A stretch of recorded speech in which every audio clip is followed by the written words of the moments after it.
Hmm. Hmm. Quoi? Tu crois, Quoi? tu crois qu'ils nous entendent? Je sais pas, mais en tout cas, moi, je me retourne uniquement s'il y en a un qui chante bien, hein, que ce soit clair. Tu peux pas te retourner s'il y a uniquement quelqu'un qui chante bien. On va pas les entendre. Eux nous voient et nous entendent, mais nous, on ne peut que les lire. C'est le principe du Facebook Live. Ah, ok, d'accord. Bah alors, on se retourne ou quoi? Ouais. On y va? Pousse sur le buzzer. J'y vais.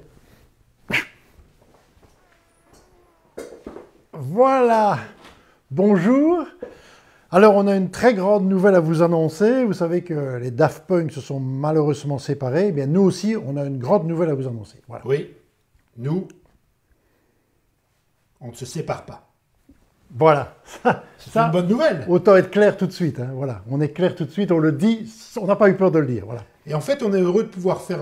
il y avait longtemps qu'on n'avait plus fait un Facebook Live. Oui. Je pense qu'il y avait au moins 2 ans. Je crois qu'il y a 2 ans. 2 ans, 2 Est-ce ans. que c'était pas Avignon? C'était au Festival d'Avignon. Oui, tout à fait. Et c'est vrai qu'on s'est dit, bon voilà, on fête un anniversaire, non pas l'anniversaire de mon frère, ni même le mien, mais c'est pas un anniversaire qu'on fête, c'est même mieux que ça. C'est un record. On arrive à 100 000 abonnés sur Facebook. 100 000, ben Alors- c'est pas mal. Hein. Alors on se dit, bah attends, on va un petit peu aller retrouver les gens, Oui. on va un petit peu lire leurs questions. Il y en a même plein d'entre vous qui ont déjà depuis quelques jours envoyé des questions et on en a pas mal. Et puis déjà. franchement, merci, hein, merci de Oui. nous suivre. 100 000, c'est pas rien et on C'est pas voudrait rien. déjà vous remercier pour ça. Oui, Alors on parce va que, répondre hein, à vos questions. 100 000 abonnés, quand on a créé Oui. notre page Facebook à l'époque, on était déjà content, je me rappelle. Oui. On avait fêté les 10 000.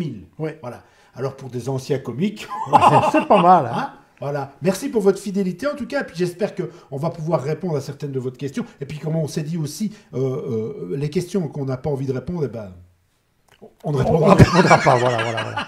Tout simplement. Alors, je vais regarder parce que vous nous envoyez Oui. déjà quelques petites questions et je vais regarder un petit peu. Oui, prends déjà je une prends mes question. notes, je prends mes notes. Alors, Et je dois enlever le casque parce que Alors, sinon, j'arrive pas à dis, mettre mes c'est lunettes. pas dangereux, je peux tirer le mien On aussi. peut enlever, Moi, je le tiens. tire parce que... Alors, attendez. Vas-y. On avait une question d'Anthony. Oui. Si vous n'étiez pas l'hilarant duo, oh, vous êtes gentil, que vous êtes depuis plus de 20 ans, que seriez-vous devenu?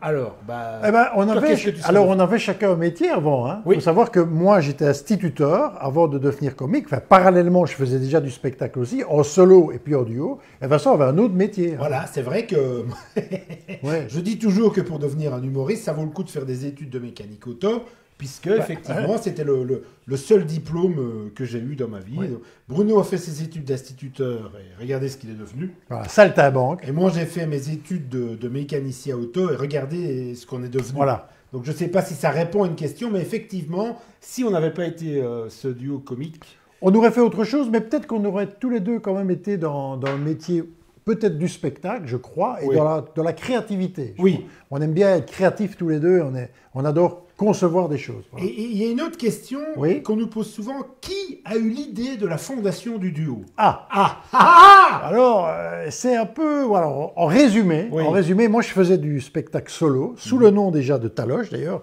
ça tout le monde ne le sait pas, et Vincent s'occupait de la partie technique, ça veut dire que Très c'est lui bon qui lançait les bandes son, qui étaient des cassettes à l'époque, hein, bon ça ne nous rajeunit pas, il s'occupait des éclairages aussi, et il a fait un duo avec un copain à lui, Voilà, qui s'appelait Crouton et Couduche. Voilà. C'est un nom que personne ne retenait. personne. Et il y a quand même une personne que tout le monde connaît ici, qui a un peu, non pas influencé le fait qu'on soit en duo, mais qui a tout de suite dit, mais c'est dingue, Bruno était en solo, moi j'étais avec un autre duo, et il a tout de suite pensé, mais pourquoi vous ne travaillez pas ensemble? Et c'est une personne que vous connaissez bien, Un autre humoriste d'ailleurs. c'est François Pirette. Voilà. C'est vrai, hein? On connaissait tous les deux François Pirette. Il nous avait invités, lui, avec le duo de Vincent et moi avec mon solo, dans des premières parties. Et c'est lui qui a pensé qu'on était peut-être capable de monter un duo. Un Et c'est métier. ce qu'on a fait en métier. 1992. Oui, oui. ouais. Et on a fait un premier spectacle au Grand Théâtre de Verviers. On s'est lancé et il se fait que ça a marché assez vite. Puis la télé s'est intéressée à nous et puis le duo est toujours là, 28 ans après. C'est pas mal. Alors là, c'est une question, alors un peu centrée, mais qui va permettre de donner une réponse plus centrée. C'est Nathalie qui dit Nous avons 2 places pour le spectacle du 11 mars à Nancy. est-il maintenu, annulé ou reporté? Alors là, c'est très simple. Oui, c'est très simple. Alors, vous savez que le climat pour l'instant est un petit peu, comme on le dit, vous savez comme dans quel état est le climat. Hein. On doit sans cesse reporter et reporter les dates. Et on a quand même une bonne nouvelle, c'est qu'on espère que ces dates pourront se faire l'année prochaine, en 2022. Donc toute notre tournée française a déjà été reportée, mais là elle est reportée aussi en 2022. On passera un peu dans toutes les grandes villes de France avec le spectacle mis à jour. Et c'est vrai que voilà, on nous pose beaucoup de questions sur le report des dates. Le plus simple, c'est qu'on est en train, et c'est vrai, de peaufiner justement l'agenda avec la production française, avec la production belge et même les dates suisses. Et je pense que d'ici une petite semaine, on va mettre à jour sur notre site tous les reports. Mais comme vous l'avez compris, nous, on n'a pas du tout envie d'annuler aucune date, mais on les reporte pour la 3e, voire 4e fois. Et donc, je sais que vous demandez chacun pour votre ville, mais tous les artistes sont un petit peu dans la même problématique pour le moment. Ce sera bientôt sur le site internet et on essaiera évidemment de le mettre sur la page Facebook. Y a-t-il d'autres questions? Il y en a une qui me fait rire. Allez, vas-y. Alors, c'est vrai que... Êtes-vous vraiment frère? Ah, alors, on a posé cette question. Si maman regarde, elle va être contente. Les frères Bogdanov nous ont posé la même question. Alors, il y a pour certaines personnes, c'est évident, parce qu'il y en a qui trouvent qu'on se ressemble, d'autres qui trouvent qu'on ne se ressemble pas. Mais autant vous le dire, vraiment, officiellement, oui, on est vraiment frères. Et si même on peut préciser, peut-être certains d'entre vous le savent, mais pas tous, nous ne sommes pas que 2 frères. Parce que non seulement j'ai un frère, regardez, moi, voilà, mais on a 2 autres frères. Toi et aussi. voilà. Ah bah oui, oui. On est 4 garçons. Voilà, et peut-être qu'ils nous regardent. Peut-être qu'ils nous regardent. Alors, bonjour à Thierry, bonjour à Didier. 4 mecs. Et alors, maman ne regarde pas parce que je pense que Facebook, ça va être compliqué. Non. Mais pour celui qui est peut-être pas loin, dites-lui qu'on a parlé d'elle aussi parce que c'est important. On a nos mamans, on est donc des vrais frères, on est 4 frères. Et alors, j'ai une autre... T'as des questions encore? Oui, ça continue. C'est parce que ça rejoint un peu ça. C'est pour ça que ça me fait... Est-ce que vos parents rient de vos sketchs? Alors, il n'y a que. Malheureusement, notre papa nous a quittés il y a 10 ans, mais c'était notre premier fan. Notre maman a toujours eu un peu peur de ce métier parce que c'est un métier de saltimbanque, on ne sait jamais... Elle disait que ce n'était pas un métier très sûr. C'est pour ça qu'on a eu tout. C'est vrai. Si elle savait qu'il allait y avoir une pandémie en plus, ça, c'est vrai. Elle nous aurait conseillé. Mais c'est vrai que nos parents nous ont toujours suivis et épaulés. Ils étaient toujours là au spectacle. Et on a fait 20 ans d'émissions signées Taloche sur la RTBF. Et notre maman venait à toutes les émissions. Donc ils suivent très bien. Et nos frères aussi, d'ailleurs, ils suivent ce qu'on fait. Alors, il y a une autre question, et ça c'est vrai qu'on nous le demande souvent. Est-ce que vous allez faire un jour un DVD reprenant l'ensemble de vos sketchs? Alors, je pense que non, parce que le DVD, pour être franc avec vous, c'est un peu mort. Voilà, c'est un petit peu difficile. Après, on a une chance, donc je pense que beaucoup d'entre vous le savent. Il y a une chaîne YouTube, Les Frères Taloche officiels, qui monte bien, parce que je crois qu'on arrive bientôt à 70 000 abonnés, ce qui est énorme. On fera sûrement encore une petite fête pour les 100 000. Là, vous pouvez retrouver beaucoup de choses, effectivement, et c'est vrai. Et on va s'y atteler. Tous nos sketchs n'y sont pas parce qu'on fait aussi la part belle à tous ceux qui ont participé au Festival du Rire de Liège avec nous. Mais c'est vrai que vous êtes plusieurs à poser cette question. Il y a certains sketchs que vous recherchez et qui ne sont pas toujours facilement trouvables sur VHS ou pas. On va les mettre sur la chaîne YouTube. Donc, pour ceux qui ne sont pas encore abonnés, allez-y. Donc, c'est Taloche officiel, la chaîne YouTube. Et je pense que d'ici les 2-3 mois, vous allez retrouver au moins une vingtaine de nouveaux sketchs. Et puis, il y a aussi toutes des présentations qu'on a fait dans nos émissions de télé qu'on pourrait mettre. Et là, il y en a beaucoup parce qu'on a fait 80 émissions pratiquement signées Taloche. Donc, on pourrait redécouper aussi toutes les présentations qu'on a faites pour ces émissions. Tu as une question pour moi? Il y a Carole qui demande, vous vous disputiez beaucoup étant petit? Alors, on peut en parler. On peut en parler. Parlons-en. Alors, curieusement, non. Oui, pourquoi? Tu me tapes. Parce que moi, il y a quelques années d'écart entre nous deux, donc on n'a pas... Non, attends. Soyons clairs. Attendez. Reprenons le temps de débattre sur ce sujet. Il n'y a pas quelques années, d'ailleurs c'est un petit jeu qu'on fait. Mon frère est beaucoup plus âgé pas que du moi. tout, pas du tout. Beaucoup plus âgé. Alors, comme il y a quelques années qui nous séparent, on n'a pas eu... 9 ans qui nous séparent. On n'a pas eu une enfance commune. Ça veut dire que moi j'étais... Je crois que tu allais dire on n'a pas eu une enfance facile. Salaud. Non, on n'avait pas eu une enfance commune. Pourquoi? Parce que moi j'étais déjà ado, enfin pré-ado, et lui il était tout gamin. Donc j'étais son parrain, parce que ça c'est assez rare. Je suis non seulement son frère, mais en plus son parrain. Et donc moi, on faisait des choses ensemble, je me promenais avec lui, mais on ne jouait pas ensemble parce qu'il y avait une différence qui se marquait encore plus à ce moment-là, évidemment, que maintenant. Voilà, c'était pour répondre un peu à cette question. Il y a une autre question, Oui. de Jean-Paul. Jean-Paul Demande ici, en direct, comme on dit, feriez-vous un spectacle prochainement en streaming? Alors, vous savez, il y a un truc qui est compliqué, Oui. c'est qu'effectivement, avec la pandémie, il y a plusieurs humoristes qui essayent effectivement, et ils ont raison, de tenter l'expérience en streaming. Le problème que l'on a, c'est de faire un spectacle, en tout cas à l'heure où on se parle, sans public. Quand c'est un spectacle qui a besoin de rire, c'est très compliqué et on vous avoue qu'on ne préfère pas tenter l'aventure pour peut-être décevoir le public, peut-être nous se rendre compte sur scène que vous nous manquez cruellement parce que c'est le cas. Je pense que tous ceux qui font de la scène pensent la même chose que nous pour l'instant. On est impatients de retrouver le public. Donc un spectacle en streaming pour l'instant. Non, on a ce sera pas participé il y a une quinzaine de jours Oui. à un spectacle de Fabien Lecastel en streaming qui se déroulait à Moucron. C'est une belle expérience, évidemment, ça s'est bien passé, mais on a vu que, et aussi bien Fabien nous disait la même chose, que c'était compliqué de faire un sketch, comme Vincent le disait, qu'il n'y a pas de retour public. Donc, pour nous, c'est vraiment plus compliqué, par exemple, que pour un chanteur ou quelqu'un qui déclare des textes. Donc l'humoriste a vraiment besoin du retour cash du public, quoi. Il y a Thomas qui demande qui est le plus jeune, qui est le plus vieux. Bon, c'est une très bonne question, Thomas. mais tu es sous. Et- Thomas. écoute, J'aime beaucoup Thomas. il pourrait être mon père tellement Ah. il est plus vieux. Donc vous avez le plus jeune et...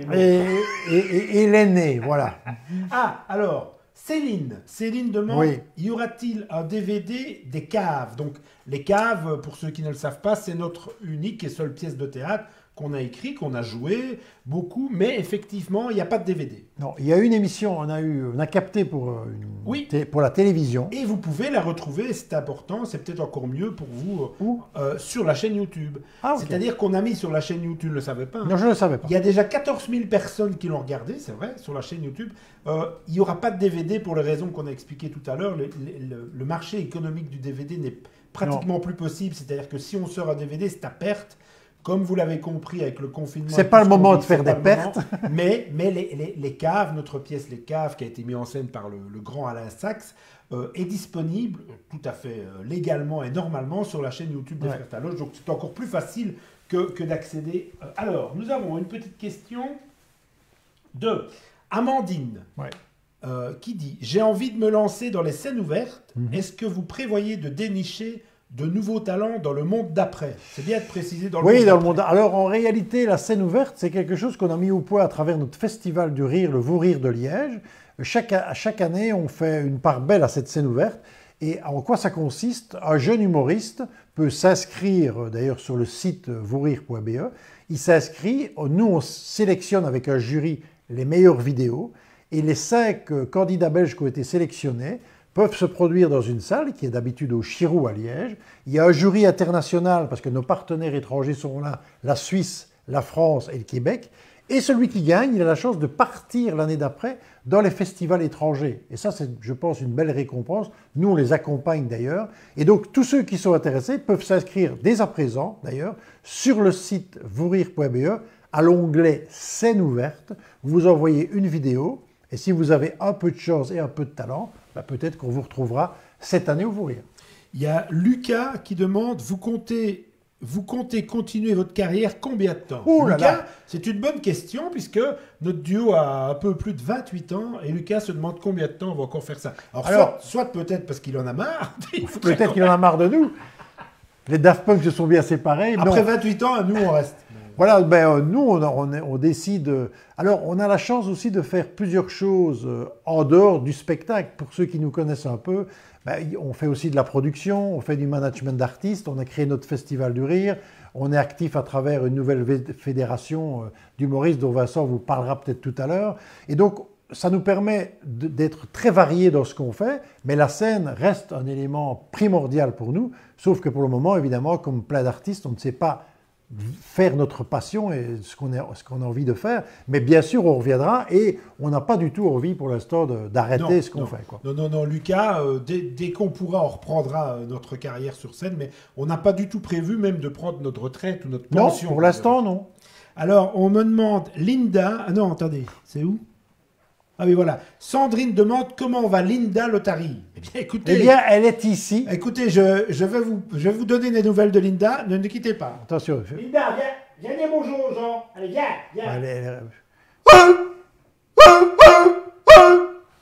Elle était en pleine forme. Ça me surprend toujours, mais Même même que je m'en doutais, ça me surprend. Il y a des mois que je ne peux pas faire Lotari sur scène. Ouais. Alors, on l'a fait rien que pour vous. Ouais. Donc, Linda Lotari va plutôt très très bien.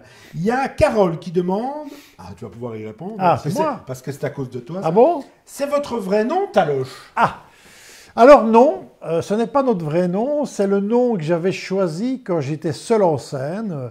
Je faisais un personnage un petit peu naïf qui ne comprenait pas bien la société dans laquelle il évoluait. Et j'avais essayé de trouver un nom qui collait bien au personnage et un nom que les gens retiennent facilement. Et donc, c'était la grande époque de Coluche. Et je trouvais que Coluche, c'était un nom qui se retenait bien, qui sonnait bien. Et j'avais cherché quelque chose qui sonnait un peu pareil, Taloche Coluche. Et quand on a fait le duo, comme j'avais un petit peu une petite notoriété déjà en Belgique, on s'est dit autant garder le nom. Et naturellement, les gens nous ont appelés les frères Taloche, qui continuent à coller un peu au monde un peu clownesque qu'on fait sur scène, burlesque clownesque. Et donc voilà, on est content du nom parce que les gens le retiennent assez bien au fil des années. Et voilà, voilà la petite explication par rapport à ce nom. Il y a Gunaël qui nous demande quel est l'humoriste qui vous a donné. Ouh, je refais. Oui, refais ta question. Oh, et on n'a même pas bu.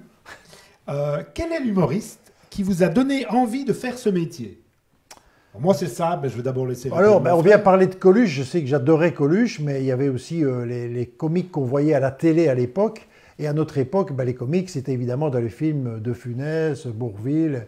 Puis aussi, moi, j'aime beaucoup l'humour anglais, les Monty Pythons, par exemple. Voilà. Monty Python. Les Monty Pythons. Alors moi, pour ceux qui suivent un peu la page, ils auront compris que moi, Bourvil a une place très particulière. Pour ceux qui ont vu le spectacle, je l'explique, je dis toujours peut-être que sans Bourvil, il n'y aurait peut-être même pas eu l'envie de faire ce métier.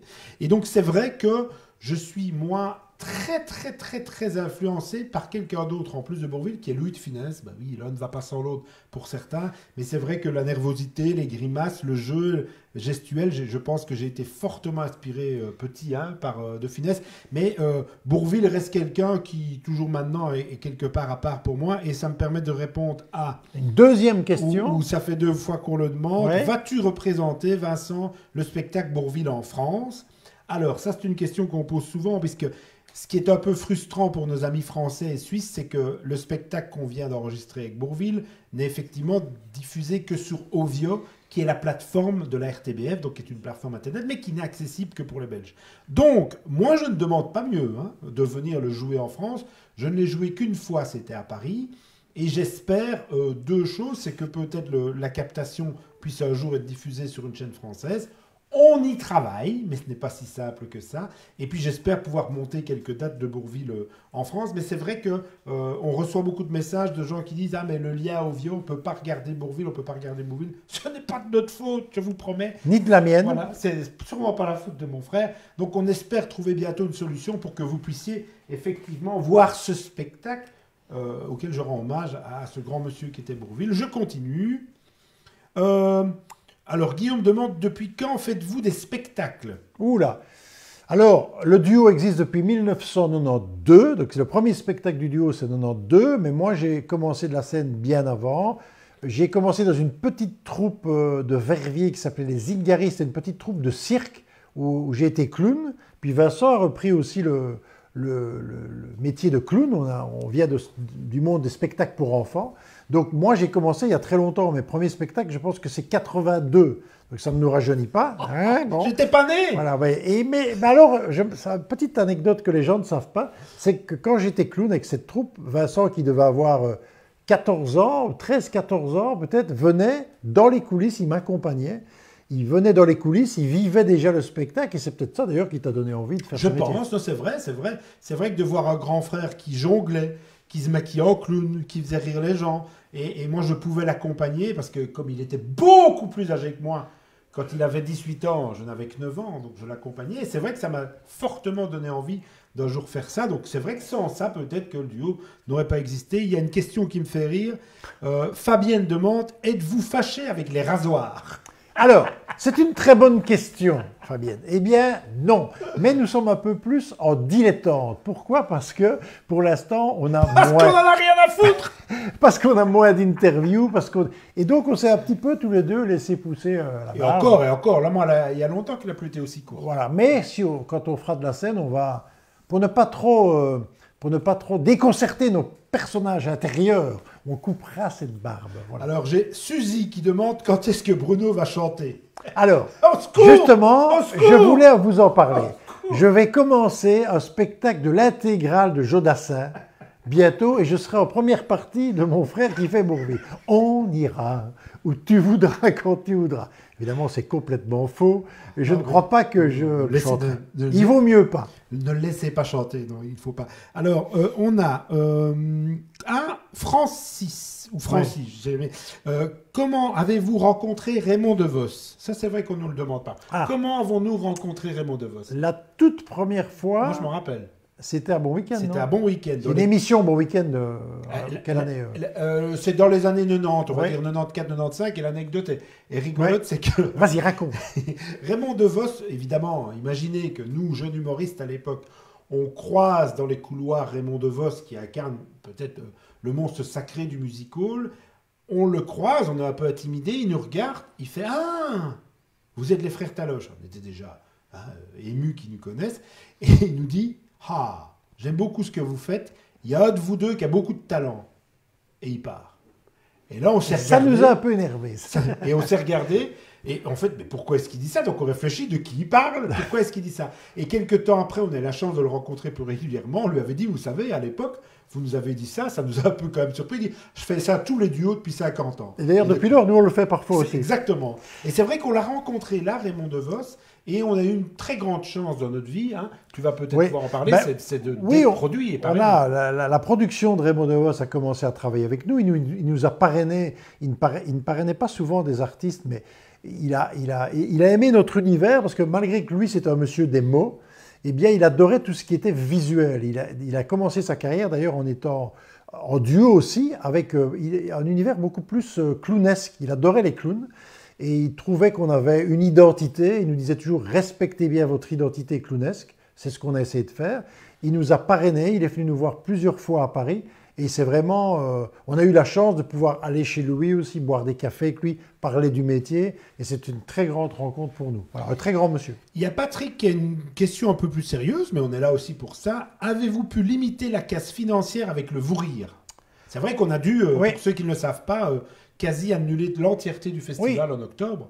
Et ça a été un peu compliqué. Alors, je ne vous cache pas que, d'abord, d'un point de vue émotionnel, quand on travaille pendant des mois sur un festival, de se rendre compte qu'on doit tout arrêter pour des raisons évidentes, hein, de crise sanitaire, donc on ne met pas en doute le bien fondé de la décision, mais ça a été un peu difficile, voire compliqué. Il y avait des techniciens qui étaient dans le Thalys, à laquelle on faisait des SMS pour leur dire « vous devez faire demi-tour, parce qu'il y a une décision gouvernementale... » Ce qui n'est pas facile en Thalys de faire demi-tour. Je te jure, il y en a qui ont essayé, ils n'ont pas eu facile de faire. Ils étaient dans le Thalys faire demi-tour, franchement, c'est compliqué. En fait, je me suis mal exprimé. Ah ben. Ils sont arrivés à Liège et ils ont repris le train dans l'autre sens parce que la décision du gouvernement a été prise à 9h du matin et nous, on commençait le soir. Donc ça a été un peu compliqué. Alors pour l'instant, on est toujours en train d'essuyer les plâtres, comme on dit, des annulations, des pertes financières de certaines choses. Et donc on y travaille. Donc pour répondre tout à l'heure à une question... quand est-ce que vous préparez des nouveaux sketchs, etc.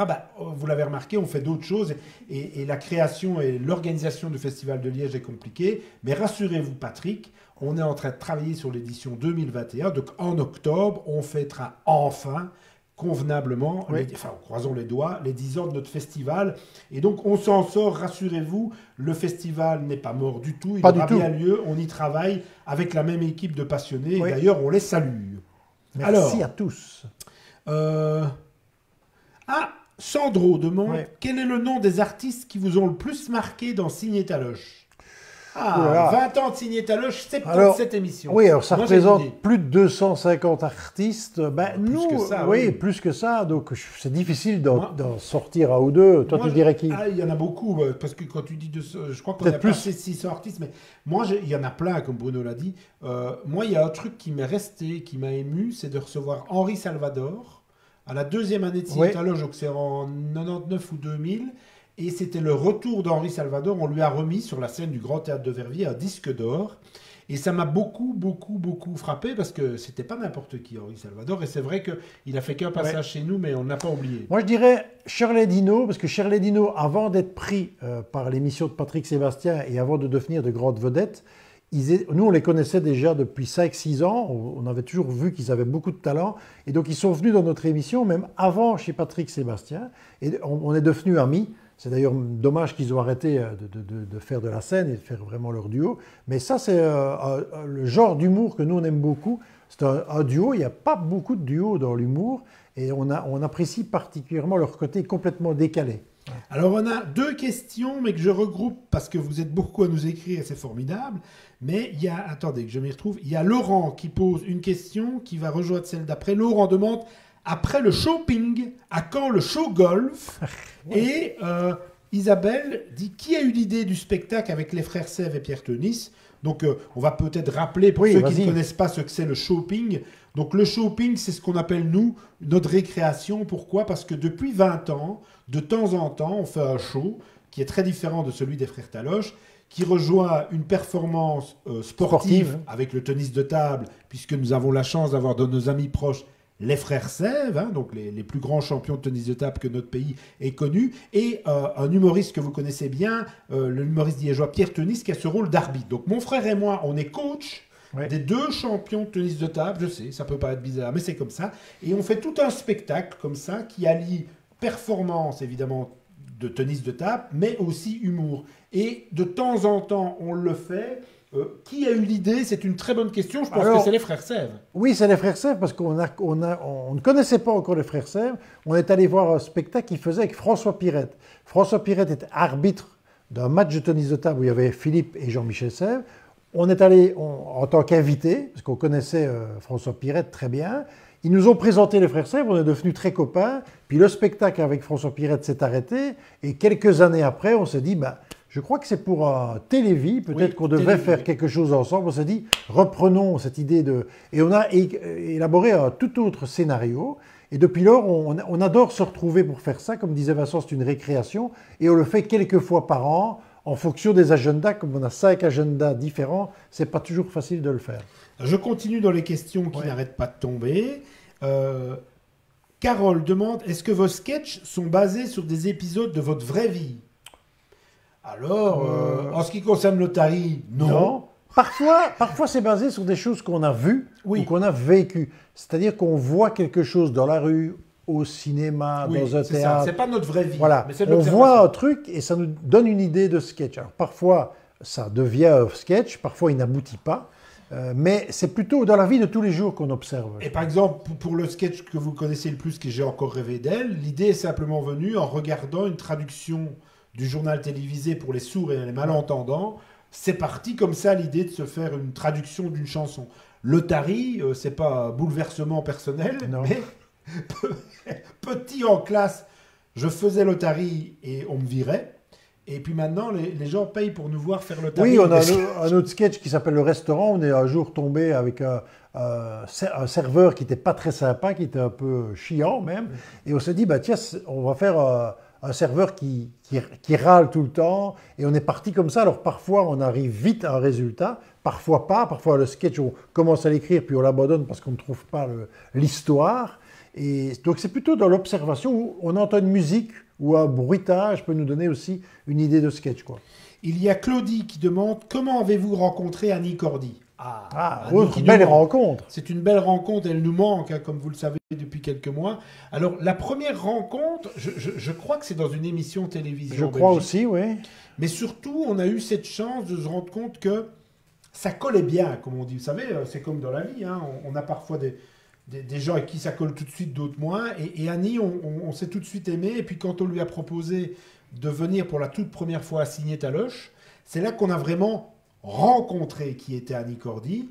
On connaissait évidemment sa carrière, mais de côtoyer cette grande dame, ça nous a vraiment fait grandir parce qu'elle nous a appris quelque chose d'important, c'est la rigueur. Et quand on a fait ce sketch, que vous pouvez d'ailleurs retrouver sur YouTube, vous tapez Annie Cordy, les frères Taloche, la leçon de danse, Ouais. Ça va vous distraire et vous verrez que c'est un bon moment avec Vous Annie. allez voir que le tutu nous va bien. Le tutu nous va bien. Et ce sketch, l'air de rien, qui est évidemment un simple divertissement, ben, quand vous travaillez avec Annie Cordy, il y a de la rigueur. Et donc, on est allé à Paris travailler avec elle et tout. Et non seulement on a appris des choses, et en plus, on ne s'est plus quitté, comme on dit. On a eu la chance de pouvoir la revoir régulièrement, de faire partie un peu, comme on pourrait dire, de sa garde rapprochée, jusqu'à malheureusement la fin. Et c'est une rencontre qui nous a marqué autant que celle de Raymond DeVos. Mais c'est vrai qu'on l'a rencontré de façon fortuite sur un plateau de télévision belge. Mais après, on est resté très très proche et on a travaillé plusieurs fois avec elle. Je continue. Guillaume demande combien de temps vous faut-il pour écrire un sketch? Alors, ça, il n'y a pas de règle. C'est exactement comme quand on dit à un écrivain, combien est-ce que de temps vous avez mis pour écrire ce roman? Ça dépend du temps qu'il consacre, évidemment. Donc, un sketch, ça peut prendre 2 minutes. Comme par exemple, J'ai encore rêvé d'elle, par On est parti, c'était très rapide, 2 minutes. Il y a parfois des sketchs où on passe des heures, et puis le sketch, on le joue, et c'est toujours vous, le public, qui décidez. Ça veut dire qu'on croit parfois, nous, avoir une bonne idée, et on s'aperçoit qu'en le jouant, le sketch ne rigole pas tellement, le public ne rentre pas dedans. Donc parfois on le modifie, on essaie de voir pourquoi il ne marche pas. Souvent c'est parce qu'il y a des longueurs, donc on essaie de supprimer ces longueurs. Et puis parfois on l'abandonne le sketch parce qu'on s'aperçoit qu'il n'est pas au niveau des autres. Voilà. C'est comme ça qu'il n'y a pas vraiment de règle. Vous dire ça prend 1 heure, 2 heures, 3 heures, c'est pas vrai. On discute toujours, on écrit, on a la chance d'écrire Vincent et moi les sketchs ensemble, et c'est autour de la table qu'on a des idées, on les note, et puis on improvise tous les deux en tournant autour de la table, parce qu'on marche toujours beaucoup en écrivant, et puis voilà, on a cette chance de pouvoir être l'auteur de notre sketch, tout en étant ouvert à d'autres auteurs. C'est parce qu'il n'y en a pas trop qui écrivent dans le domaine burlesque.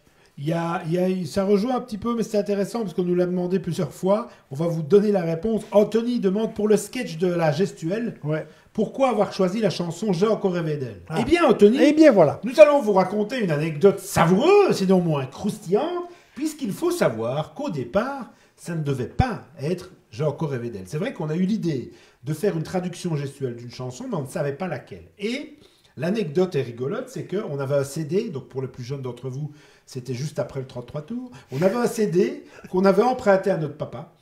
C'était un CD où le titre c'était les plus grands duos de la chanson française. Bon, attention que c'était relatif, il y avait quand même David et Jonathan dedans. Et au départ, on teste de faire ce sketch sur le duo Alain Delon, Dalida. Paroles, paroles, paroles. Dis-moi que Et on teste, on travaille. On travaille dessus. 1 heure ou 2. On improvise, Et on se dit. Il ne se passait pas grand-chose. Alain Delon, il n'y a pas moyen de faire un truc drôle dessus. Et qu'est-ce qu'on fait? C'est un CD avec une vingtaine de plages. On passe de plage en plage, de morceau en morceau. Et à un moment donné, on entend quelques accords de piano qui nous dit quelque chose. Évidemment, le tube, c'était le tube c'était le slow de 1975. On essaye. Et on se dit au départ, ça ne va pas marcher parce que tout au début, le rôle de Vincent n'est pas là. Pas. Et donc on s'est dit, ça va démarrer beaucoup trop doucement, ce sketch, ça ne peut pas marcher. Et en fait, je me suis endormi. Voilà, et c'est ça qu'il y a. Voilà. Et dès qu'on l'a joué, donc les premiers qui l'ont vu, c'est notre équipe technique, on a senti qu'il se passait quelque chose parce qu'ils ont rigolé, ce qui est toujours bon signe. Et dès qu'on l'a joué pour la première fois sur scène, il y a eu un emballement général. C'est un petit miracle ce sketch parce que c'est le sketch qui nous a pris le moins de temps presque toute notre carrière. C'est le sketch que vous adorez le plus. C'est le sketch qu'on nous a repris au Club Med, qu'on nous a repris dans les fêtes d'école. On a reçu à l'époque des dizaines et des dizaines de VHS. On l'a même joué en Allemagne devant des gens qui ne parlaient pas français. Et ça marchait. Et le sketch a marché en français. Donc ça nous a un peu étonnés. Alors on continue. Sylvie demande, on est chez qui en ce moment? Eh bien, ça ne vous regarde pas. On est chez moi, Sylvie, chez Vincent. On est chez Vincent.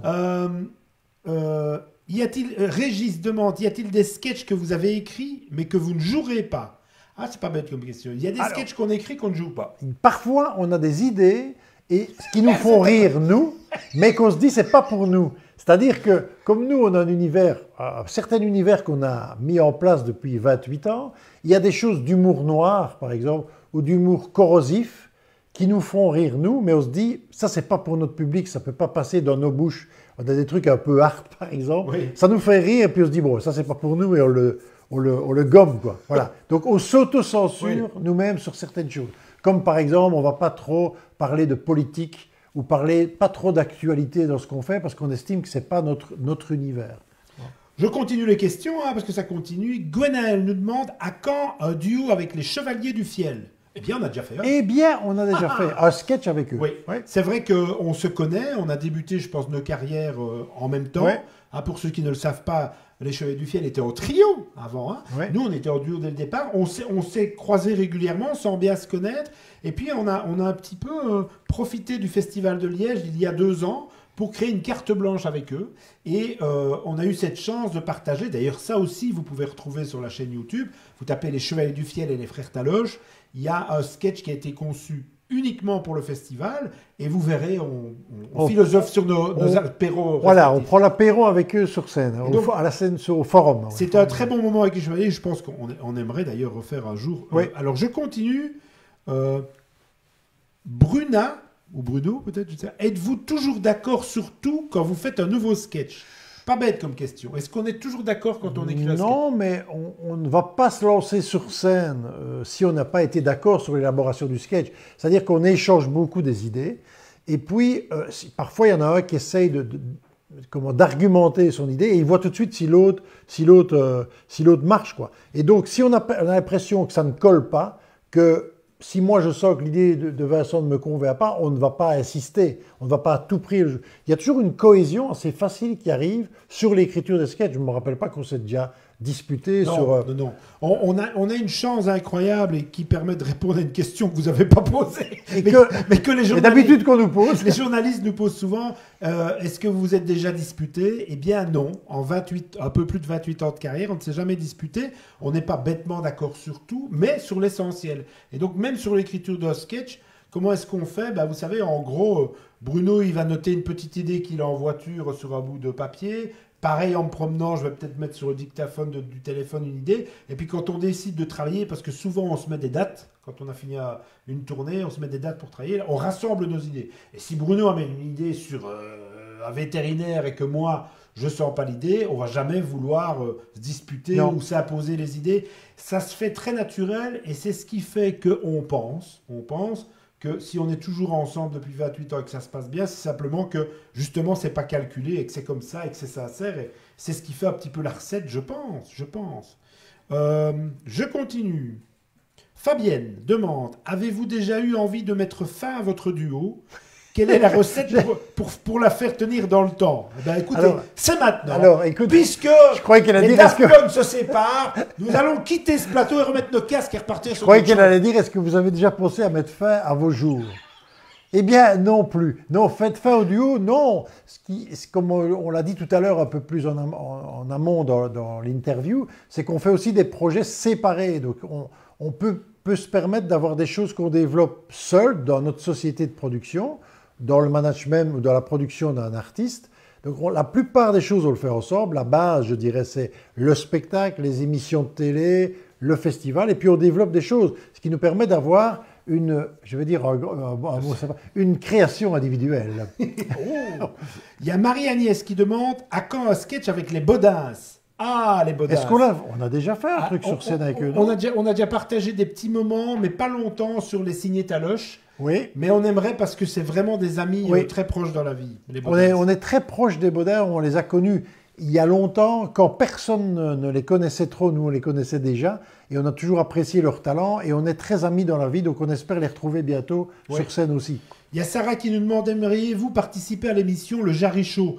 Évidemment, en plus, vous savez, Jarry, je crois que sa première scène en Belgique, on l'avait vu, c'était à la Comédie Centrale de Charleroi. Oui, on y était. Et on m'avait demandé si je voulais m'occuper de lui pour le produire et le faire tourner en Belgique, mais il était totalement inconnu. J'ai dit oui, et puis on est redevenus très très amis tout de suite. Et c'est vrai que ça, c'est un fidèle, au même titre qu'Éric Antoine, par exemple. Ce sont des gens, dès qu'on a besoin d'eux pour le Festival de Liège ou pour un projet, ils sont là. Même s'ils se sont devenus tous les deux des grandes vedettes, ils ont toujours été fidèles. C'est vrai. Donc si Jarry nous invite, évidemment, on répondra toujours oui, parce que ce sont des gens qu'on a vraiment vus évoluer et qui sont restés pareils à eux-mêmes.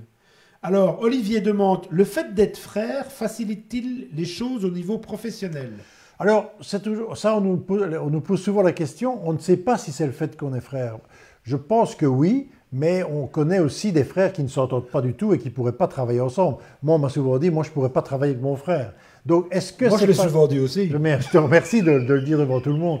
Mais je ne sais pas si c'est le fait qu'on est frères. C'est le fait qu'on a déjà la même ligne directrice, on respecte une même ligne directrice et qu'on a, on dit souvent ça, qu'on a les choses importantes pour qu'un duo marche. C'est quand même, on ne peut pas être trop différent sur certains points. Un exemple, par exemple, si on a un rendez-vous demain à Bruxelles, ben je sais très bien, si le rendez-vous est à 10 heures, je sais très bien qu'il ne va pas arriver à 11 heures. Et lui, il sait très bien que moi non plus. En tout cas, sauf sans se prévenir, évidemment. Donc, on est assez respectueux l'un de l'autre et on prend toutes les décisions en commun. Oui. Donc, je ne sais pas si c'est le fait qu'on est frères, ça facilite peut-être. Voilà. Il y a Nancy qui nous demande, préparez-vous un sketch sur le Covid. Alors, on n'en a encore jamais parlé, mais pour être franc, je pense que quand on pourra refaire des sketchs, quand on pourra retrouver les scènes, on aura peut-être, je pense, envie de parler d'autre chose. Oui. Enfin, nous, oui, je en pense, tout cas. Oui. Donc, maintenant, Nancy, je pense que les 3/4 des humoristes préparent ou font déjà des sketchs sur le Covid. Et justement, on essaye de se dire que nous, le côté burlesque qu'on a envie de défendre... Oui, et puis nous, on a un nouveau spectacle qui s'appelle Mise à jour, qu'on venait de commencer à tourner. On avait fait une première pré-tournée en France, et puis on avait fait 5 jours Paris. On a dû s'arrêter à cause de la première vague. Donc évidemment, dès qu'on peut, nous, c'est pour reprendre ce spectacle Mise à jour, qu'on a d'ailleurs très peu joué en Belgique, 2-3 dates. Oui. Donc on sera reparti parce qu'on a envie de le rejouer, parce qu'il y a encore plein de villes qu'on doit faire, quoi. Il y a Martine qui demande combien de temps pouvez-vous tenir sans vous voir. D'abord, il n'habite pas ici. Non. Et écoutez, on se voit quand même. C'est une bonne question, je la relis. Combien de temps pouvez-vous tenir sans vous voir? Ce n'est pas une question de tenir sans nous voir, mais on dialogue tout le temps. Je n'en peux plus, Martine. Moi, je vais dire à cette caméra... Je n'en peux plus. C'est parce que ma mère me donne de l'argent pour que je m'occupe de lui. Même ici, j'ai été obligé de venir chez lui et j'aime pas trop. Je comprends que les Daft Punk se séparent. Mais en réalité, on communique beaucoup parce qu'il y a tout le temps des décisions à prendre pour le festival. Même pour l'instant qu'on est dans une période plus calme spectacle, il y a tout le temps des décisions à prendre. Donc on se donne des coups de fil, on se met des SMS, on met du WhatsApp, des mails, beaucoup de mails. Beaucoup de mails. Et donc on communique tous les jours pratiquement. C'est très rare quand il n'y a pas un jour où on communique ensemble. Il y a Sandro qui demande, avez-vous des anecdotes sur l'émission Bon Week-end? Alors, Bon Week-end, c'était vraiment... Je pense qu'on a commencé en 94 ou 96, peut-être. 93, des anecdotes. Alors, vous savez, Bon Week-end, moi, je me rends compte régulièrement quand je fais mes courses que ça a impacté le public belge beaucoup plus qu'on l'imaginait.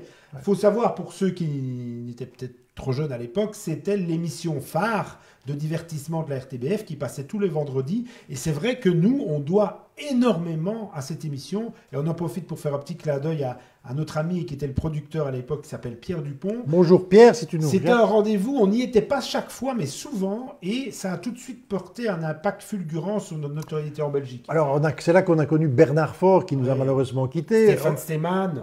Olivier Lejeune, qui présentait. Roland McDan. Première rencontre avec beaucoup d'humoristes. Nous, on venait d'arriver dans le monde des humoristes, on débutait. Et on côtoyait des gens qui étaient déjà connus. Anne Romanoff, qui était plus connu à l'époque, comme tu as dit, Roland McDan. Moi, je me rappelle de quelqu'un, on nous avait dit, nous on l'avait juste croisé une fois, on nous avait dit, regardez celui-là, je crois qu'il va faire une grande carrière, là, ce jeune imitateur, c'était Laurent Gérard. Donc c'est vrai qu'à Bon Week-end, on a... Moi, les anecdotes... Si, le public ne le sait pas, mais tous les enregistrements de Bon Week-end qui se faisaient dans la région de Charleroi, à Montigny-le-Tilleul. À Montigny-le-Tilleul, était tourné quand même, mais je vous jure que c'est vrai, dans un hôpital. Oui. L'hôpital André Vézal. Il y avait une salle de spectacle dans un hôpital. Oui. Et le studio était en permanence là-bas, dans cette salle de spectacle d'hôpital.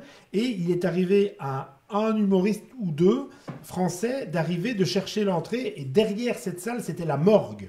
Oui. Ça veut dire qu'on tournait quand même une émission de divertissement derrière une morgue. Et c'est vrai que moi, je me rappelle, on prenait la route pour aller enregistrer ce Bon Week-end dans un hôpital. Et puis surtout, je me rappelle de beaucoup de choses. C'était dans le catering, donc l'endroit où on mangeait juste avant l'émission. Bah, c'était l'endroit où tous les humoristes, tous les producteurs se retrouvaient avant l'enregistrement. Et il y avait beaucoup de convivialité entre nous. Et c'est vraiment, alors ça fait un peu passéiste, mais c'est vraiment des moments heureux. Oui, on était quand même stressés parce qu'on était au début, donc il y a des sketchs qu'on maîtrisait moins. Puis la télé, c'est toujours impressionnant, surtout au début. Et donc on était stressés, mais à la fois reconnaissants par rapport à l'émission. Et c'est vrai qu'on doit beaucoup, parce que je crois que c'est une fois par semaine qu'on me parle de Mon Week-end. Ouais.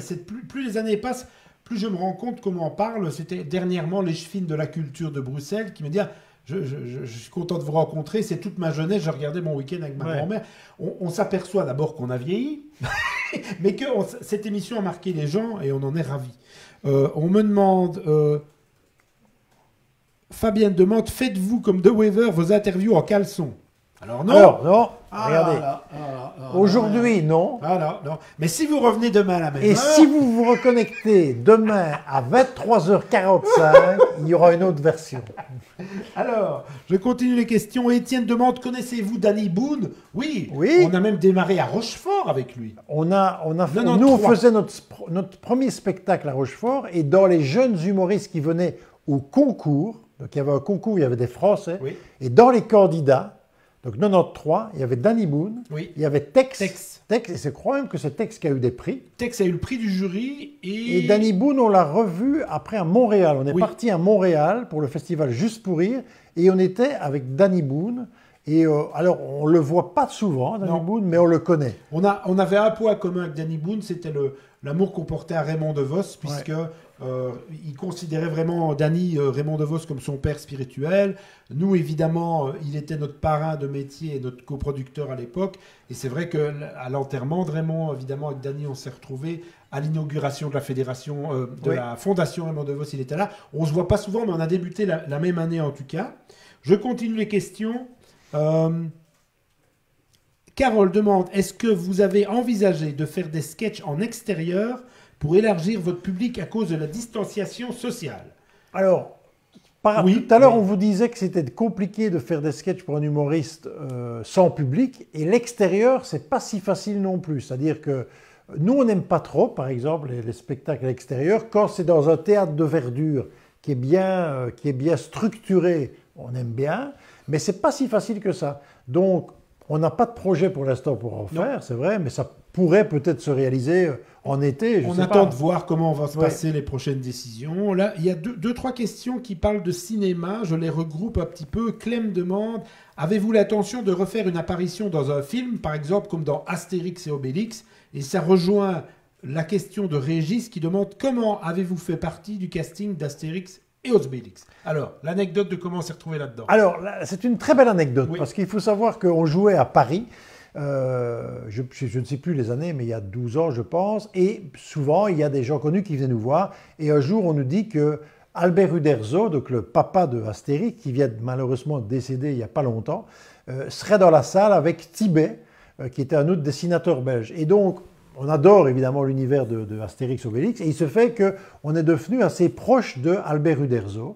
On a eu la chance d'aller dans son bureau chez lui à la campagne, il nous a montré ses dessins, il nous a montré comment il travaillait, et il adorait notre duo. Il nous a dit, si un jour il y a un prochain film qui se tourne, j'ai envie que vous soyez dedans. Alors on s'est dit, il nous a dit ça comme ça, et puis il se fait qu'il nous a rappelé en disant qu'un nouveau film se montait, Astérix au service de Sa Majesté, et il nous a permis d'avoir un petit rôle. Donc c'est vraiment grâce au contact d'Albert Uderzo qu'on a fait un casting, qu'on s'est retrouvé serviteur de Catherine Deneuve dans le film. Ça, c'était pas rien. Mais c'est vrai que vous êtes plusieurs à poser des questions par rapport au cinéma. Vous savez, quand on nous dit « Ah, vous n'avez pas envie de faire du cinéma », si, nous, on a envie de faire du cinéma. Si Uderzo n'avait pas pensé à nous, on n'aurait pas été dedans. Mais c'est vrai qu'on n'est pas souvent sollicité. Non. Moi, Michel Bouchna, qui est un ami de longue date, m'avait sollicité pour un rôle dans son film, Le Cœur en braille.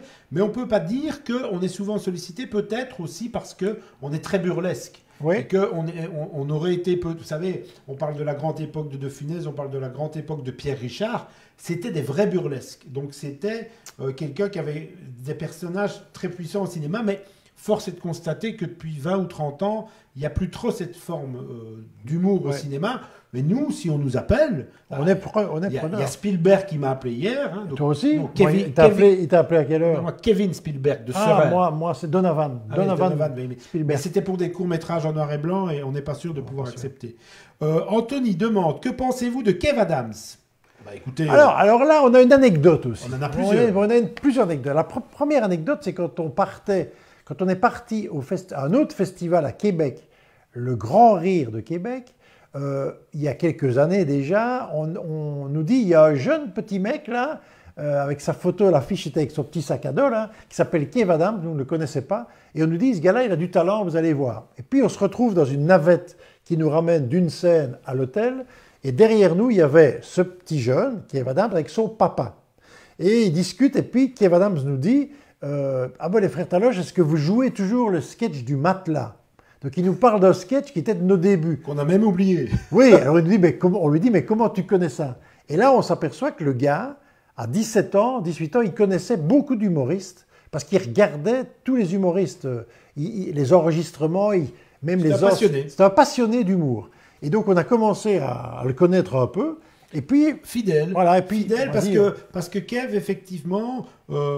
Après, on ne pensait pas qu'il aurait une ascension fulgurante comme il a eu, mais c'est vrai qu'on l'a, comme Bruno l'a dit, rencontré une première fois au Québec, et puis il a commencé à faire des salles en Belgique. On a été le voir, et à notre premier festival du Rire de Liège, en 2011, il faisait partie de la programmation, et il n'a jamais oublié qu'on lui avait donné, entre guillemets, une chance aussi de pouvoir faire une salle un peu plus importante, et on est resté toujours en contact. Et quand on l'a contacté ici en décembre, pour faire un petit mot, pour fêter les 10 ans de notre festival, parce que pour ceux qui ne le savent peut-être pas, on a fait un chouette documentaire qui retrace les 10 ans du Festival de Liège, et Kev a tout de suite répondu, je pense que c'est même un des plus rapides dans la réponse, de dire, évidemment les frangins, je vous envoie une petite vidéo. Donc nous, on est plutôt contents, parce qu'on parlait de Jarry, Éric Antoine, il y a comme ça Olivier de Benoît. Olivier de Benoît, et Kev fait partie de ces gens qu'on a vu débuter. On a toujours été là parce qu'on aime les artistes, et puis ils n'ont jamais été snob envers nous ou nous refuser des choses. Donc Kev Adams, c'est vrai que... Oui, c'est deux belles anecdotes. On le connaît depuis vraiment ses tout débuts. Il y a une question qui me fait sourire. Sylvie demande, le théâtre du Trocadéro vous appartient-il? Non. Ah non. Non, parce que... Il appartient à Michel Depas. Bonjour Michel. Michel, si tu nous écoutes, on n'a jamais fait croire le contraire. Non. Alors, mais on adore cette salle. Pourquoi? Parce que on adore le rapport scène-salle qu'il y a dans cette salle du Trocadéro. On est très proche du public. Nous, on adore ça. On y a joué évidemment plein de fois. La plupart de nos spectacles, on est passé là-bas. Et on est devenu aussi amis maintenant avec le directeur et avec la direction du Trocadéro, puisque cette salle fait partie aussi d'une des salles du festival. Chaque année, on y programme des artistes. Et c'est chaque fois un bonheur pour nous de nous retrouver là-bas. Il y a Gwenaël qui nous demande quelle est votre plus belle anecdote avec un fan. Alors ça, c'est vaste comme question, parce qu'en 28 ans, on a reçu des très très beaux témoignages. Moi, je dirais que ce qui m'avait le plus marqué, je dirais pas sur un fan, mais c'est arrivé plusieurs dizaines de fois, au début de notre succès populaire. Moi, en tout cas, je ne sais pas Bruno, mais moi, je ne m'attendais pas à recevoir de messages de gens qui étaient dans les hôpitaux, que ce soit des enfants malades, que ce soit des adultes, et qui nous envoyaient des témoignages qui me bouleversaient. C'est-à-dire que quand on fait des sketchs, on parlait de Bon Week-end ou des choses comme ça, on ne pense pas toujours que des gens qui sont dans la souffrance ou qui ont de la détresse regardent ces sketchs et ça leur fait du bien. Et les premières fois qu'on a reçu des courriers ou des emails un peu de temps après, ou sur le site internet, des gens qui nous expliquaient qu'ils étaient dans une détresse physique, mentale ou familiale, et qu'on se rend compte que nos sketchs peu à peu égayer leur journée. C'est pour ça que pour répondre à votre question, on ne peut pas dire qu'il y a une anecdote avec un fan qui nous a marqué, mais en tout cas, c'est celle qui me marque le plus. Oui, et puis on est toujours, nous, étonnés, même autant d'années après 28 ans, que justement, que des gens comme vous, pour l'instant, nous suivent, nous fassent des témoignages, et parfois, même quand on est... il y a des situations comiques, quand on est dans un aéroport, il y a quelqu'un qui vient nous dire « Alors, ça va les frères ?» où ils chantent « J'ai encore rêvé d'elle » derrière nous, ou dans des pays étrangers. J'ai été 2-3 fois au Maroc, par exemple, et je suis étonné que des gens viennent me demander... T'as été au Maroc, toi? Sans te le dire, sans te le dire. Charlatan. Je suis étonné que des gens viennent me demander au Maroc un autographe, par exemple. Je me dis, ils regardent la télé française, ils regardent TV5, et ça, c'est toujours un étonnement de voir qu'on est reconnu plus qu'on ne pense, quoi. Et moi, maintenant, il y a quelque chose qui me revient. Il y avait un truc qui m'avait marqué. Il y a 1 an ou 2 maximum, j'étais à un concert à Bruxelles, et en attendant le début du concert, je vois un gars arriver, pour être franc, un petit peu, je le trouvais un peu bizarre. Il y avait un look très punk, scarification, beaucoup de tatouages, on va dire très typé, hein, pour ne pas dire... T'as eu peur, t'as eu peur. C'est pas que j'ai eu peur, mais je me suis dit, bon, il vient vers moi et il me regarde très bizarrement. Il était avec sa copine qui avait le même look, ça ne me dérange pas, mais je sens qu'il me regarde et il vient vers moi et je me suis dit, est-ce qu'il va me demander une cigarette? Est-ce qu'il va me demander de l'argent? Je ne sais pas. Il vient vers moi, il me prend la main, il me regarde, il me fait « Merci pour mon enfance ». Et en fait, pendant 2 minutes, en fait, c'était un gars qui avait peut-être une trentaine d'années, qui, sûrement petit, regardait mon week-end, m'a vu. Et c'est vrai que c'est con, parce qu'on ne doit pas juger l'apparence, évidemment. Mais je ne m'attendais pas à ce genre de réflexion, et ça m'a beaucoup touché. Ça veut dire que de savoir que 25 ans après, on a bercé l'enfance de gens qui sont maintenant ou des hommes politiques, ou des punks, ou des artistes, ou des ingénieurs informaticiens, bah, quand on reçoit ce genre de témoignages dans la rue, ça touche beaucoup, on ne s'en lasse pas. Et donc merci. Et puis en plus, vous êtes 100 000 maintenant à nous suivre, donc on est vraiment content. Claudie demande, dans quelle salle avez-vous le plus joué? Ah, ça c'est facile. Ça c'est facile parce qu'en plus, ce n'est pas une salle belge, c'est une salle parisienne. Et je pense qu'on a le record de cette salle, c'est le théâtre Trévise à Paris. En plusieurs fois, évidemment, mais on a joué plus de 300 fois, c'est ça? 331 fois. 331 fois. 2 spectacles différents, oui, à des horaires différents, sur plusieurs années, mais voilà, on a fait même une saison complète. Donc je me rappelle que là, on a commencé le 12 septembre, jusque juin, de toute la saison à Paris, à raison de 5 fois par semaine. Et c'est vrai. C'est un souvenir. Alors, quand on commence une salle, on ne se doute jamais qu'on va jouer autant. Non. On nous dit, vous allez jouer 2 mois. Et puis la productrice nous dit, bah, on va prolonger de 3 mois. Et ça nous paraît toujours long. Et puis on joue 1 jour, 2 jours, 3 jours. Et le temps passe très vite. Et en plus, quand il y a chaque fois une belle ambiance, et puis à chaque spectacle, des gens qui vous attendent pour vous dire qu'ils aiment ça. Ça donne envie de retrouver ça. Le Trévise, c'est le record. Hein. Ça donne envie de retrouver le public. Hein. Vraiment, vous nous manquez. Et puis, on reçoit beaucoup de messages de France. Et c'est vrai qu'on a joué peut-être plus en France que... À Paris, on a joué sûrement en 25 ans plus de 1000 fois en tout. On a fait 600 ou 700 villes en France et on aime bien notre tournée. Et en Suisse aussi. En Suisse, donc on est un peu à l'arrêt, mais on espère vraiment vous retrouver bientôt parce que vraiment vous nous manquez. On a une autre question. Fabienne, quel est votre plat préféré? Alors, on va parler bouffe. On va parler bouffe. On aime bien de manger tous les deux. On est gourmets. Alors, des plats préférés, c'est pas facile pour moi de dire un plat préféré parce que j'aime bien toutes les sortes de cuisine, moi. Donc, en sortir un, je peux pas vous dire. Mais si, sors-le. Non, je ne le dirai pas. Mais on est tous les deux assez gourmands. Oui, c'est vrai. Et moi, je ne vais pas citer un plat, mais il va peut-être citer un. Alors, non, moi, c'est-à-dire que le confinement m'a permis de m'atteler un petit peu plus souvent à faire de la cuisine parce qu'au bout du compte, j'aime bien. Et ça va en fait, comme on dit souvent maintenant, c'est le produit qui est important. Et donc, à partir du moment où on prend un peu le temps de trouver des bons ingrédients, on aime bien tout. Moi, je suis fan de poisson. Donc, ça veut dire que vous me mettez un plateau de fruits de mer avec un petit vin blanc, je suis heureux. Et je suis fan de viande aussi. Donc, à un moment donné, je ne sais pas de quoi je ne suis pas fan. J'aime les légumes. Tu aimes tout, quoi. J'aime tout, mais on est gourmet. C'est-à-dire que c'est très rare, c'est très très rare qu'on ne finisse pas nos plats. Voilà, ça c'est vrai. Je dois vous avouer. On racle. Alors, Régis demande quelle région en France vous plaît le plus?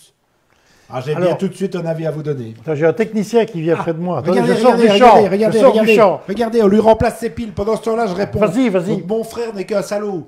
Pour ceux qui sont en direct, maintenant vous pouvez l'entendre. Je vais tout balancer sur mon frère pendant qu'on remplace ses piles de son micro. Comme ça, il ne peut pas me répondre. Et ça m'arrange. Voilà. Maman, j'ai toujours été ton préféré. N'oublie pas. Pour ça, il n'est pas là, je peux dire des choses. Donc, ma région de France préférée pour Régis, moi, c'est très simple. Hein, c'est la Corse. Voilà. Oui, c'est une région de France. Alors, est-ce que tu as dit des choses sur moi? Je parlais de la Corse. Je savais que ma région de France préférée. Je savais qu'il allait rien dire sur moi. Et si des Corses nous regardent, si mes amis Corses me regardent, ils savent que j'attends impatiemment de pouvoir légalement, pour des raisons sanitaires, revenir sur l'île et je reviendrai. Toi, ta région de France préférée? Ma région de France préférée? Oui. Oula, je ne vais pas citer une région comme ça, moi. J'aime plein de régions. Moi, je suis un fanatique de golf. Donc, toutes les régions où il y a des golfs, moi, j'aime bien. Même en Belgique. Hein. Alors, il y a Louis qui demande comment va votre maman. Eh bien, bien, il la connaît peut-être. Sûrement. Ouais. Eh ben, moi, je l'ai eu au téléphone tout à l'heure. Oui, ben, elle a 85 ans, mais elle est bien. Elle roule encore avec sa voiture. On s'occupe bien d'elle. Elle s'intéresse à ce qu'on fait. Elle aime bien de savoir où on est, ce qu'on fait. Et on lui dit d'ailleurs, hein, on prépare ceci. On lui a dit qu'il y avait un live Facebook, mais bon, elle ne s'est pas se connecter. Mais elle lit les articles et elle s'intéresse à ce qu'on fait, oui. Anthony demande quel sketch avez-vous pris le plus de plaisir à jouer? Ah, question piège, ça. Oui, pas facile d'en citer un non plus. Il y en a un que j'adore jouer. Pas que, mais il y en a un que j'ai un plaisir fou à jouer qu'on a réintégré dans le nouveau spectacle. C'est le sketch L'enterrement. Oui. le thème n'est peut-être pas drôle. Ouais. Mais donc pour ceux qui ne le connaissent pas, pareil, chaîne YouTube, L'Enterrement les Frères Taloche, c'est celui qui m'amuse le plus. Il est long, mais j'aime bien le jouer. Alors, je ne vais pas citer le même, évidemment, mais je ne sais plus d'ailleurs le titre exact, mais c'était quand on faisait le sketch de la salle d'attente du vétérinaire. Ça s'appelait le vétérinaire. Ça s'appelait le vétérinaire, voilà. Moins connu. Ah, t'aimais bien ça? Moi, j'aime bien, moi. Moins connu. Eh ben, lui, je ne crois pas qu'il est sur YouTube. Ah, voilà. Ben, on le Ouais. mettra peut-être un jour, parce qu'on ne l'a pas tellement joué en spectacle, celui-là. On l'a joué que quelques fois en spectacle. Alors, il y a une question qui m'interpelle parce que je ne la comprends pas. Jean-Yves Donne-la demande, moi. Jean-Yves demande quel est ce fameux projet que vous avez avec les indésirables? Eh bien, soyons clairs, il n'y en a pas. On connaît les Indésirables, qui est un duo liégeois d'humoristes. On les connaît dans la vie, mais il n'y a pas de projet avec eux, ou en tout cas, peut-être qu'ils ont dit qu'il y avait un projet, mais nous, on n'est pas au courant. Donc voilà, mais donc il n'y en a pas. Il y a Hugo qui demande, si on a des nouveaux sketchs en préparation. Pas encore. Par l'instant, pas encore, parce que comme je disais tout à l'heure, on n'a pas exploité encore très très fort le nouveau spectacle mis à jour. Et dans ce spectacle, si vous avez l'occasion de venir le voir, il y a une dizaine de nouveaux sketchs qu'on a très peu vus, en tout cas pas en télé. Donc, Et pareil, j'ai reçu quelques messages de oui, mais vous avez reporté Hâte, vous avez reporté Bruxelles, vous avez. En fait, oui, effectivement, on reporte tout. on est obligé. On le redit, hein, c'est pas par plaisir. Donc, tout est reporté. Donc, si c'est pas encore sur le site, ça va bientôt l'être, rassurez-vous. Alors, Tata Rémo, un souvenir de votre rencontre avec Jean-Paul Belmondo. Ça aussi, c'est une Ah, belle. on a eu la chance de rencontrer beaucoup de gens quand oui, même. oui, c'est vrai, j'avais oublié, moi. Alors ça, c'était... Jean-Paul Belmondo est un ami du directeur De la Gaîté Montparnasse. de la Gaîté Montparnasse, où est jouée notre pièce Les Caves. Oui. Donc ça date d'il y a 3-4 ans, Oui. 4 ans. Et il nous a dit, un jour, je vais vous amener Jean-Paul Belmondo. Oui, ça, Oui, oui, c'est c'est ça. Menteur. Alors il nous dit, ben, c'est ce soir, hein, Jean-Paul viendra vous voir. Donc on est déjà impressionnés. Et en plus, il l'annonce, nous on est dans notre costume de scène, prêt à aller sur scène pour la pièce. Il annonce en plus à tous les spectateurs, mesdames et messieurs, voici la plus grande vedette du cinéma français, Jean-Paul Belmondo. Là, les gens applaudissent, se lèvent avant que ça ne commence. Donc on se dit, oh là là, il vaut plus regarder Belmondo que nous. Et après, il nous a amené Belmondo dans la loge. Ouais. Et on a eu un super contact avec lui, une belle photo Et avec c'est lui. ça ce qu'on appelle. Moi je trouve que parfois on cherche ce que ça veut dire la définition du charisme. Ouais. Et il y en a deux, enfin non, il y en a plusieurs, mais il n'y en a pas beaucoup. On avait eu cette impression quand on avait rencontré pour la première fois Johnny Hallyday aux 80 ans de Raymond DeVos, d'avoir Johnny ou d'avoir quelqu'un comme Belmondo qui arrive vers vous, bah en fait, vous comprenez ce que ça veut dire le charisme. Oui, c'est vrai. Ils n'ont pas encore parlé. Il y a un regard, il y a un déplacement, et Belmondo fait partie de ça. Oui, c'est ce qu'on appelle avoir des beaux cadeaux. Oui. Des beaux cadeaux dans la vie, de les avoir comme ça sur scène avec nous. Ça nous a vraiment marqué. Brigitte, avez-vous eu l'occasion de recevoir des jeunes gens qui viennent vers vous car ils souhaitent faire votre métier? Évidemment. Beaucoup, soit des mails, soit des annonces, des demandes. Il y a beaucoup d'artistes qui nous disent comment est-ce qu'on fait pour être humoriste, qu'est-ce que je dois suivre comme filière, est-ce que c'est mieux le théâtre.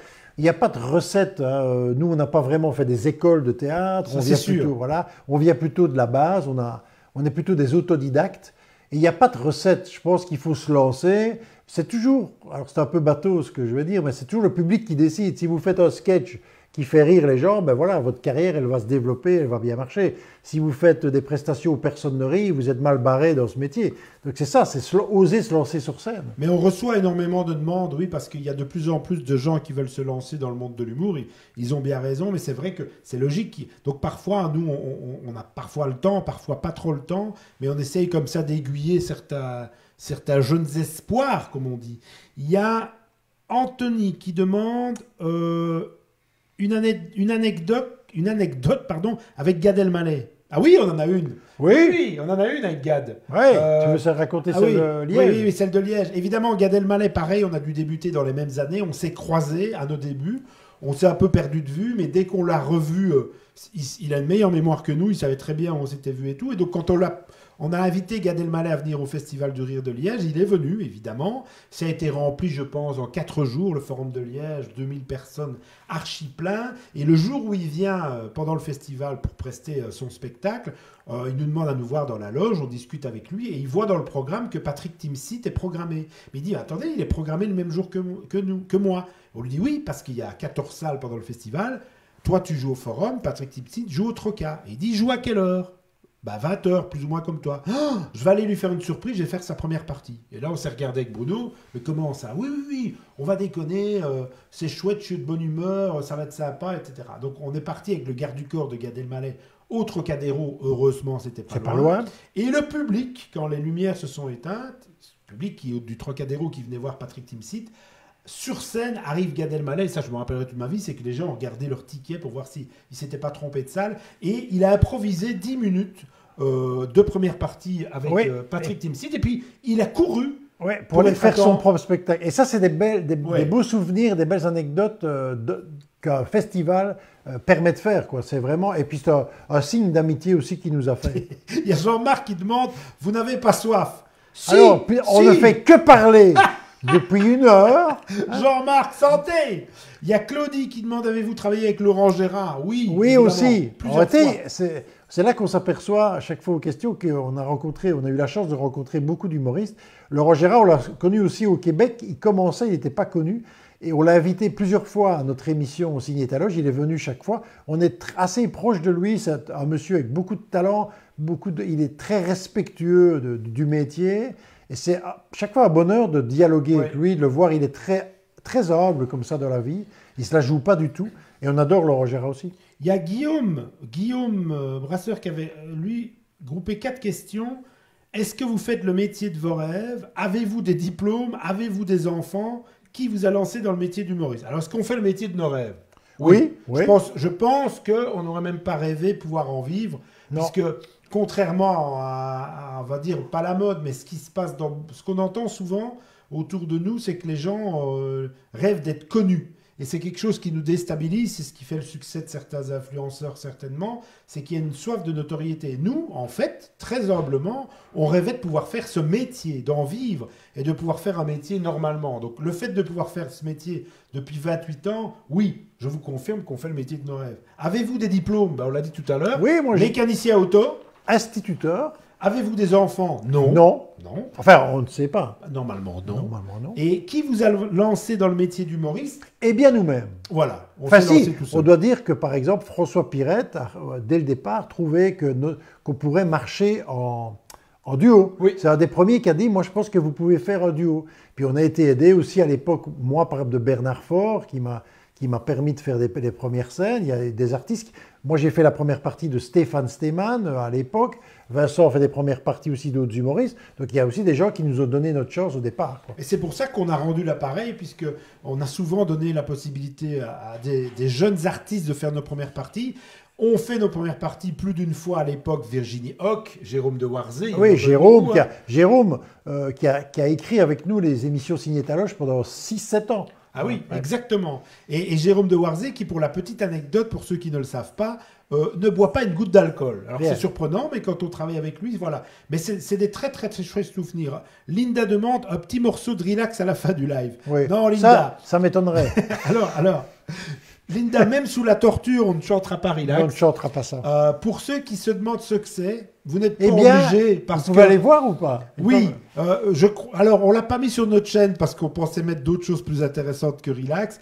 Mais pour celui qui assiste, c'était le clip de l'été RTBF de 1997. Donc tourné à Tenerife. Voilà, tourné à Tenerife où vous nous voyez. Avec des danseuses. Oui, et nous en maillot un peu ridicule. Et une musique de Pierre Tenis. Voilà.